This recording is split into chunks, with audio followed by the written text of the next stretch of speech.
రెండే విషయాలు చెప్తా, పాయింట్ టు పాయింట్ మాట్లాడదాం. నాకు కూడా కొంత స్వార్థం ఉన్నది. నేను ఇంతసేపు అక్కడి నుంచి చూస్తూ ఉన్నా. ఈ జై తెలంగాణ పత్రిక ఆ టైటిల్ చూడగానే నాకు ఇది ఇప్పుడు నడవట్లేదు కదా, మరి ఎవరి చేతిలో ఉంది అనే ఒక క్వశ్చన్ వస్తే నేను చాట్ జీపీటీలో చెక్ చేసిన, అసలు దీని ఓనర్ ఎవరు, ఇంకా ఎవరున్నారు అని. సరే, రకరకాల పాయింట్స్ వచ్చినాయి. అందులో దీని టైటిల్ హోల్డర్గా సంగంరెడ్డి సత్యనారాయణ గారి పేరే అని అందులో కనబడ్డది నాకు. దాని కింద కొన్ని ఆప్షన్స్ ఉన్నాయి, ఇంకా వేరే వాళ్ళు ఏమైనా రిజిస్టర్ చేసుకొని ఉండొచ్చేమో అని అన్నారు. నేను వెంటనే అక్కడనే ఉంచి అన్నకు ఫోన్ చేసిన, ఏమైనా అవకాశం ఉందేమో చూడు, అది నేనే స్టార్ట్ చేస్తా అవసరమైతే. జై తెలంగాణ ధిక్కార స్వరం అని ఒక పత్రికను తీసుకొద్దామని ఎందుకు అనిపించింది అంటే, నాకు పేపర్ పెట్టాలని అనిపిస్తున్నది, కానీ మనకున్న సోర్సు ఇదంతా కూడా చాలా కష్టం. ముందుకు తీసుకెళ్ళడం అనేది చాలా కష్టం. పేపరు చాలా పెద్దగా లాంచ్ చేయొచ్చు, కానీ నడిపించడం అన్నది చాలా కష్టమైన పని. సో అందుకే నెలలుగా నేను పెట్టాలి అనుకుంటున్నది పోస్ట్పోన్ అవుతూ వస్తున్నది. ఎందుకు అంటే, ఎవ్రీ డే మార్నింగ్ మేము మార్నింగ్ న్యూస్ గుడ్ మార్నింగ్ తెలంగాణలో పేపర్ చదువుతూ ఉంటాం. ఎంత దారుణమైన పేపర్స్గా తయారైనాయి అంటే, అంతకుముందు కేసీఆర్, ఇప్పుడు రేవంత్ రెడ్డి, దగ్గిండని ఆ దగ్గిండని పెద్ద ఎత్తున బ్యానర్ ఐటమ్స్ వస్తున్నాయి. ఇప్పుడు ఈయన దావోస్కు పోయిండు. మీరు చూడండి, ఇక 1 వీక్ వరకు దావోస్ టూర్కి సంబంధించిన బ్యానర్ ఐటమ్ తప్ప ఇంకొక వార్తే ఉండదు. ఇక తగలబడిపోని తెలంగాణ, ఇక అదే వార్త ఉంటుంది. ఎందుకంటే వీళ్ళకి ఆల్రెడీ కమర్షియల్స్ కింద అవి యాడ్స్ ఇచ్చేస్తారు ముందుగానే.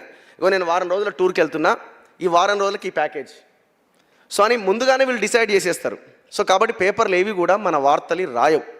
సో అందుకే ఆ ధిక్కార స్వరాన్ని వినిపించే ఒక పత్రిక పెట్టాలని ఆలోచన ఉంది. ఏమైనా పాసిబిలిటీ ఉంటే దానికి మనం జై తెలంగాణ అనే పత్రిక పేరు పెట్టాలనేది నా ఆలోచన. చూద్దాం అది ఎంతవరకు పాసిబుల్ అవుద్దన్నది. ఇక రెండో విషయం ఏంటంటే, తెలంగాణ సర్వనాశనం అవుతున్నది. మేము గ్రౌండ్లో తిరుగుతున్నాం కాబట్టి మాకు అర్థమవుతున్నది.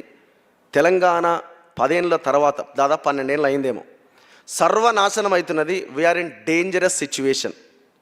దయచేసి మేధావులు అనేవాళ్ళు, ఈ సమాజాన్ని ఇన్ఫ్లుయెన్స్ చేసేవాళ్ళు, మేధావులు మాట్లాడేవాళ్ళు, రచయితలు రాసేవాళ్ళు, కళాకారులు పాడేవాళ్ళు, మిగతా వాళ్ళంతా వీళ్ళు మేల్కుంటేనే, జర్నలిస్టులు కూడా వీళ్ళు మేల్కుంటేనే ఈ తెలంగాణని అందులోంచి మనం బయటికి తీసుకురాగలుగుతాం. ఇప్పుడున్న పరిస్థితిని కొనసాగించాలి అన్నా మనం చాలా పెద్ద యుద్ధమే చేయాల్సిన అవసరం ఉంది. 2 రకాల విప్లవాలు రావాలి తెలంగాణలో. ఒకటి రాజకీయ విప్లవం, రెండోది పర్యావరణ విప్లవం. ఇది చాలా డేంజరస్. ఇది చాలామందికి అర్థం కావట్లేదు. మనం ఒక ఫ్లైఓవర్ చూసి, ఒక పెద్ద బిల్డింగ్ చూసి, ఆహా ఏం కట్టిండు రేవంత్ రెడ్డి అని మాట్లాడుతున్నాం. మనం కేసీఆర్ 13 ఫ్లైఓవర్లు వేసిండు, 40 ఫ్లైఓవర్లు వేసిండని మాట్లాడుతున్నాం. కానీ దాని వెనకాల జరుగుతున్న భయంకరమైన విధ్వంసం ఒక్కసారి గ్రౌండ్కి వెళ్ళి చూడండి. ఒకసారి కోకాపేట్కి వెళ్ళండి. 1 ఎకరా భూమి 170 కోట్ల ధర బలికిందని మనం మాట్లాడుతున్నాం, సంకలు గుద్దుకుంటున్నాం ఎంత గొప్పగా రియల్ ఎస్టేట్ పెరిగిపోయిందని. వన్స్ వాడు రియల్ ఎస్టేట్ కంపెనీ దాన్ని తీసుకున్న తర్వాత ఆ కొండలని, గుట్టలని, చెట్లని మొత్తం తీసేసి పెద్ద పెద్ద హైరేజ్ టవర్లు కడుతున్నాడు. మనం దాన్ని చూసి డెవలప్మెంట్ అనుకుంటున్నాం. హైదరాబాద్ ఎయిర్ క్వాలిటీ ఇండెక్స్ 200 దాటింది. అంటే మన భవిష్యత్ తరాలకి, మన పిల్లలకి, పిల్లల పిల్లలకి, మన మనవళ్ళకి, ఆ పిల్లలకి మనం ఏమి ఇవ్వబోతున్నాం అంటే, నీ చావు నువ్వే రాసుకో అని మన బాండ్ పేపర్ వాళ్ళ చేతిలో పెట్టబోతున్నాం.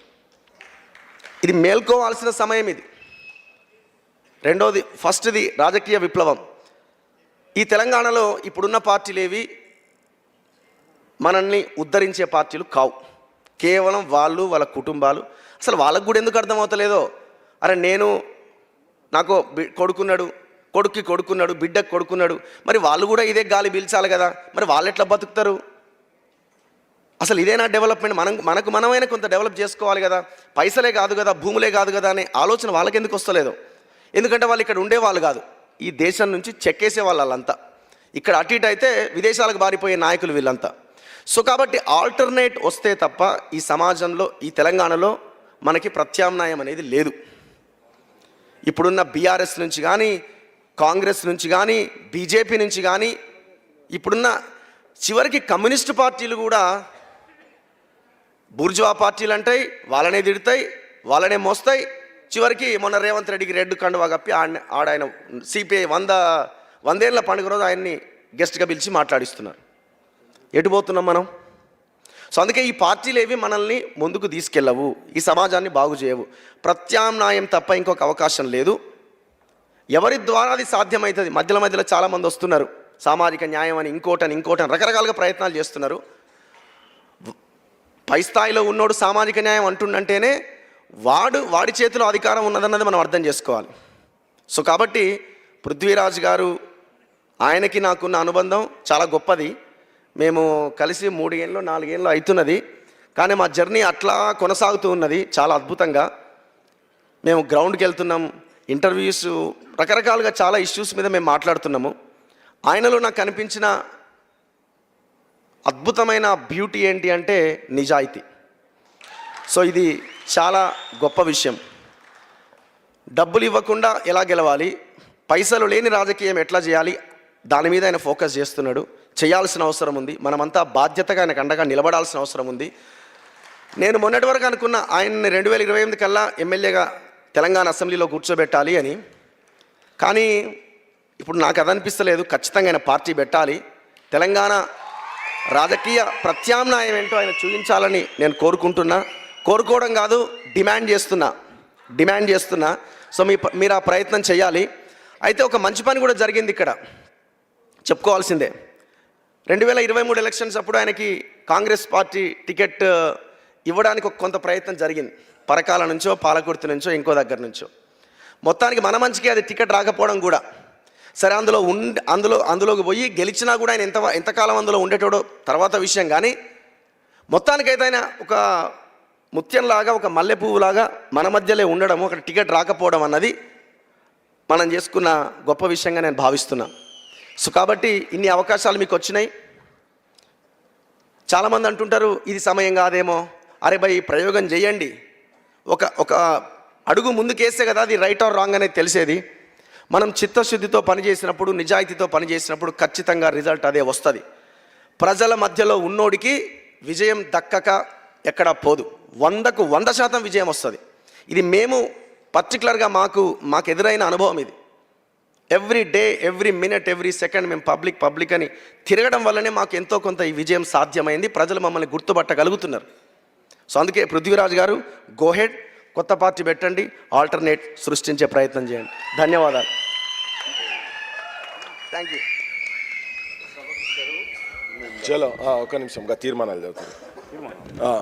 బరాబర్ రఘు చెప్పినవి అన్నీ మేము చాలా మాట్లాడుకుంటూనే ఉంటాం. ఆ చర్చ ఏదో మదనం నడుస్తూనే ఉన్నది మా మధ్యలో. ఇప్పుడు మా పస్నూరు రవణ ఈ సభ తీర్మానాలు చదువుతాడు.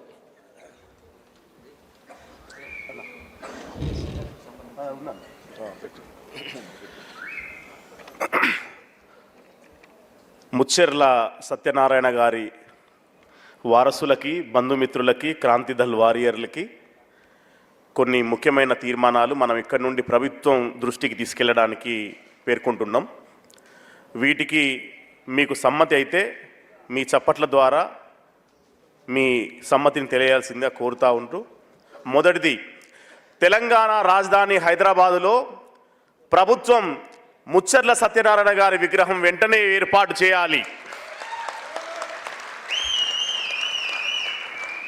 అట్లాగే రెండవది, హనంకొండలో లేదా హైదరాబాదులో ముచ్చెర్ల సత్యనారాయణ పేరిట రవీంద్ర భారతి లాంటి ఒక సాంస్కృతిక కేంద్రాన్ని ప్రభుత్వం ఏర్పాటు చేయాలి.